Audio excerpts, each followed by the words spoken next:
Good morning, Riverside.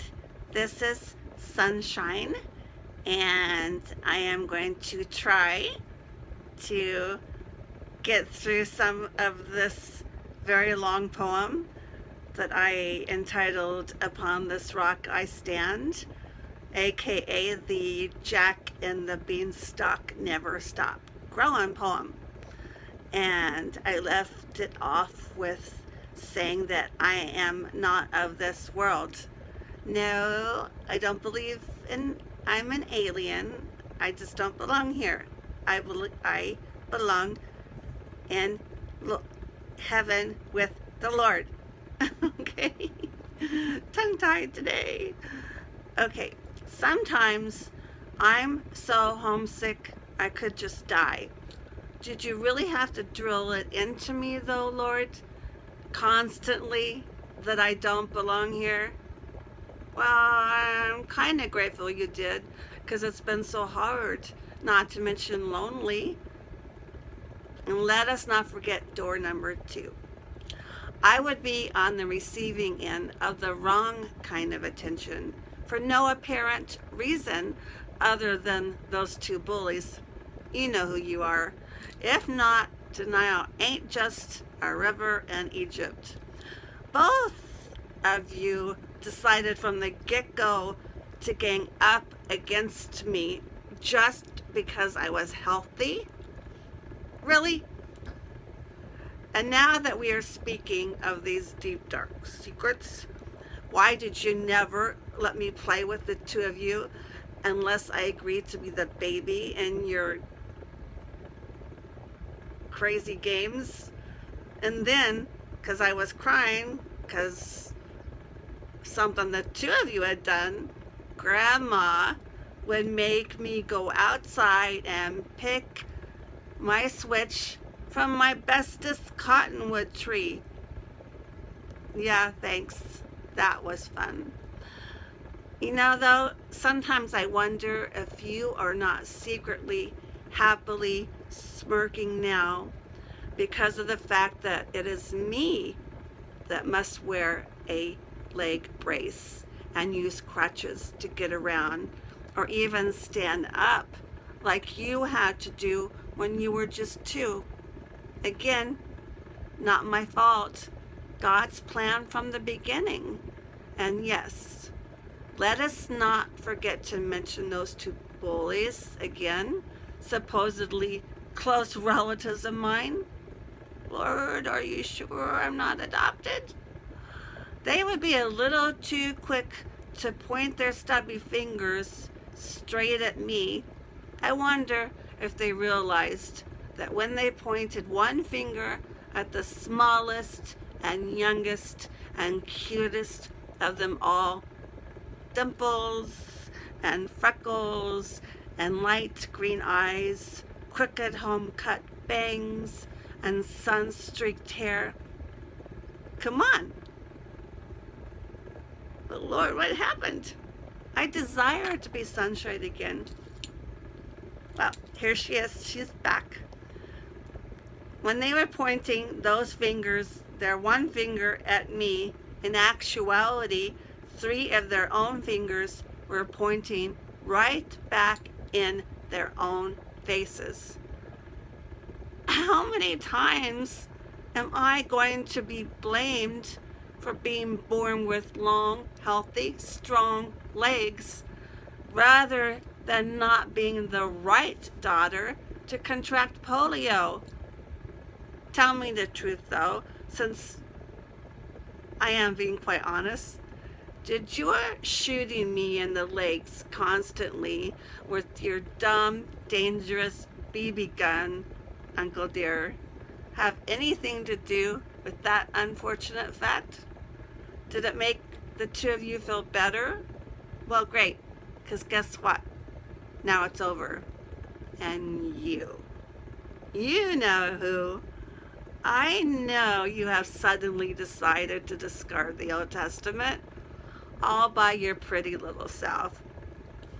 But I'm quite sure when I say that you, if have not studied, at least read the book of Isaiah, which prophesies Jesus' sacrifice, his stripes. You're the one who started me on this path, taking me to Sunday school, letting me sing so happily in the children's choir. So why? God clearly states that we are not to add or take away. And have you not heard of the Dead Sea Scrolls? Living proof, tangible evidence. Also, as long as I have the floor, which I do, you know those scars you put there yourself? Okay, you did have a little help, a lot of help from your little mini-me. Those deep scars that have broken my shattered heart still, to this very day, continuously bleed through to the point of me having a very hard time trusting anyone, most especially men and my sweet husband. And let us not forget the time you accused me of stealing from you, slapping me so hard you pulled my earring out of my ear. And when I disappeared and then returned to show you the blood that was running down my neck, begging for some kind of attention, help, trying so hard to tell you that I was innocent of it all, you blamed me again angrily, accusing me of making myself bleed. Really? Cut myself on somehow on purpose just to make my bloody ear drop more blood onto my bloody shoulder? But you continued, as usual, not to listen. Hey, it's okay, because really, what's new? I was always the guilty one, and my poor ill sister was always innocent. You said I had done it on purpose just to make you feel bad and to get attention. And all of that continuous teasing from your little team, telling me how stupid and ugly I was, and that I was faking my voice, and I belonged in an insane asylum. Well, it messed me up, brought a lot of confusion into my already confused life. And now, thanks to all of you, if anyone dares, even unintentionally, to the slightest bit, raise their voice at me, I will hobble away as fast as this broken body can stand, as fast as my cane, my crutches, my wheelchair can take me. And do you know that I feel as if I should be punished if I have the audacity to cry in front of anyone, even Jesus, my Lord?